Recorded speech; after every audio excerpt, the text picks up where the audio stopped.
Hello. आज 15 तारीख महीना 7 2022 नीलकंठ स्थान डॉक्टर भीमराव रामजी अम्बेडकर विद्यालय खंद्रा पोस्ट खंद्रा भाया उखड़ा 71363 बीडीओ ऑफिस और police station Andal sub divisional office Durgapur district Paschim Bardhaman west Bengal near by lord Shiva temple Nilkanth स्थान। टुडे एजुकेशनल घुट्टी के तहत 15/7/2022 कक्षा 5 से लेकर 12 तक एक्सटर्नल वीकर सेक्शन के लिए आज का बर्निंग इशू है कि भारत की वर्तमान स्थिति के जिम्मेवार कौन। आज जो वर्तमान मौजूदा स्थिति इस देश में है, इसका जिम्मेवार कौन है, इसका responsible, who is the responsible, ये इसी को बच्चा लोग पता लगाओ। दूसरा क्वेश्चन है इसी के रिलेटेड, भारत के मतदाता आम नागरिक के पास कोई उपाय है इस जिम्मेदारी, इस दोष से बचने का। तीसरा क्वेश्चन इसी से रिलेटेड है, अभी वर्तमान में भारत वर्ष के नागरिकों का क्या कर्तव्य हो सकता है जिससे दोष से बचा जा सके, दोषी न नागरिक हो सके भारत का। उत्तर ये की है कि मौजूदा जो भारतवर्ष का परिस्थिति है आम लोगों की, वो उसमें वर्ग विशेष के हिसाब से अति विशिष्ट, विशिष्ट, मध्यम वर्ग है और अति मध्यम, निचला, अति निचला तबका है। अर्थात हमारे हिसाब से 6 वर्ग इसमें बनते हैं। 3 वर्ग जो है सुखी है, संपन्न है, राजनीतिक 95 भाग हिस्सेदारी है, भू संपदा है, इस देश का सुख साधन है, स्वास्थ्य है, अमीर है, सत्ता है, उसी के लिए न्याय है, उसी के लिए प्रशासन है, उसी के लिए भारत की सेना है, उसी के लिए भारतीय पुलिस है, उसी के पोसे हुए पार्टी के गुंडे हैं, ये सब उसके ही हैं, अमचे चमचे। इसलिए 3 भाग जो है की लड़ाई 3 भाग से है, अर्थात अति मध्यम, निचला तबका, अति निचला तबका। अर्थात ये तीनों जो है ये डिप्राइव्ड क्लास हैं, इनको ही सता करके इनकी संख्या जो है ये तीनों के अति विशिष्ट, विशिष्ट और मध्यम का संख्या जो है मोटा मोटी 15% है। ये बेसी नहीं है, 15% है से लेके 20% होंगे। और अति मध्यम निचला तबका, अति निचला तबका ये 85% है।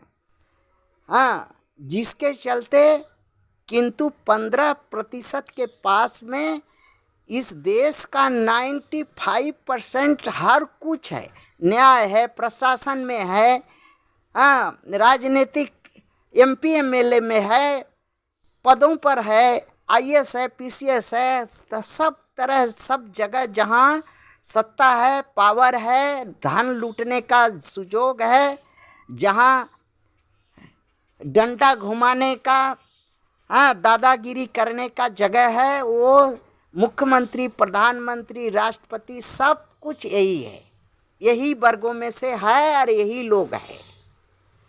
अब रह गए, सेना भी इन्हीं के हाथ है, पुलिस भी इन्हीं के हाथ है।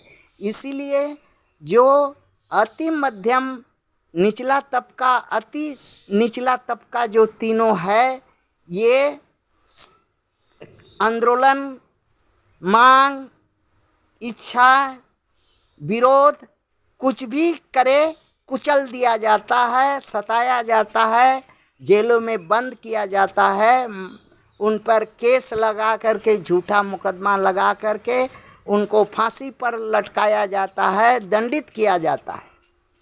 जिसके भय से जो है अति मध्यम और निचला तबका, अति निचला तबका का लोग आगे नहीं बढ़ करके, हक हुक्मदारी नहीं ले करके, गणतंत्र नहीं ला पाता, ना ही लोकतंत्र ला पाता, ना ही अपने लिए जीने का सही रास्ता ढूंढ पाता। इन्हीं के डर, इन्हीं के भय से के साया में ये लोग जीता है और मरता है। ना ही आज तक आज़ादी के बाद संविधान में इस तरह का कोई आर्टिकल है, ना ही न्याय सदन के पास ऐसा कोई पावर है या अधिकार है सो मोटो की जो इनको दे। न्यायालय के पास भी सो मोटो का कोई अधिकार नहीं है, सिर्फ इन्हीं का पंखा झेलती है न्यायालय, इन्हीं के कहने पर उठती बैठती है, इन्हीं की जी हजूरी करती है भारत की समस्त न्यायालय और भारत के समस्त सदन और भारत के सभी प्रशासनिक अधिकारी और भारत के सेना और भारत की पुलिस, इन्हीं की पंखा झेलती है, तरफदारी करती है, इन्हीं की जी हजूरी करती है।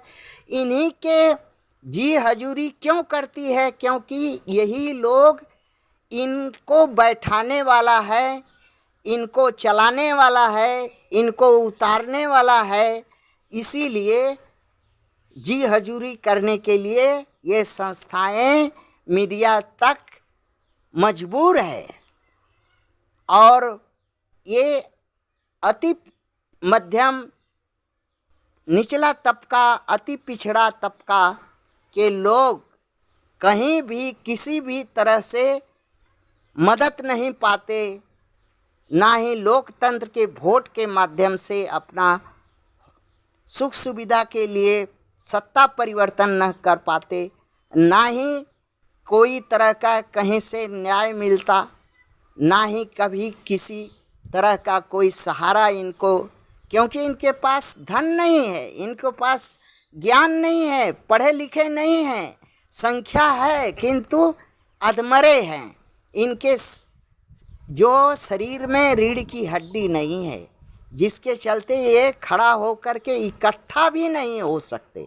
अगर इकट्ठा होंगे तो दोष दे करके जेल में भर देगी पुलिस, लाठी डंडा, सेना गोली चलाएगी, और खैले बिना मरेंगे। इसलिए ये मजबूर हैं और दोषी भी हैं। इस देश का सबसे बड़ा दोषी यही हैं, जिसको ये स्वयं अत्याचार सहते हैं और इस देश को अत्याचारित देश बना के रखे हैं। इसलिए ये दोषियों को एक बार उठना होगा, उठ करके खड़ा होने होगा, हाथ में डंडा लेकर के सारा व्यवस्था करने होगा, तभी ये संभव है। ये लोकतंत्र से कुछ नहीं होगा। न्याय, ये डर मन से निकाल दो कि सेना गोली चलाएगी, पुलिस डंडा मारेगा।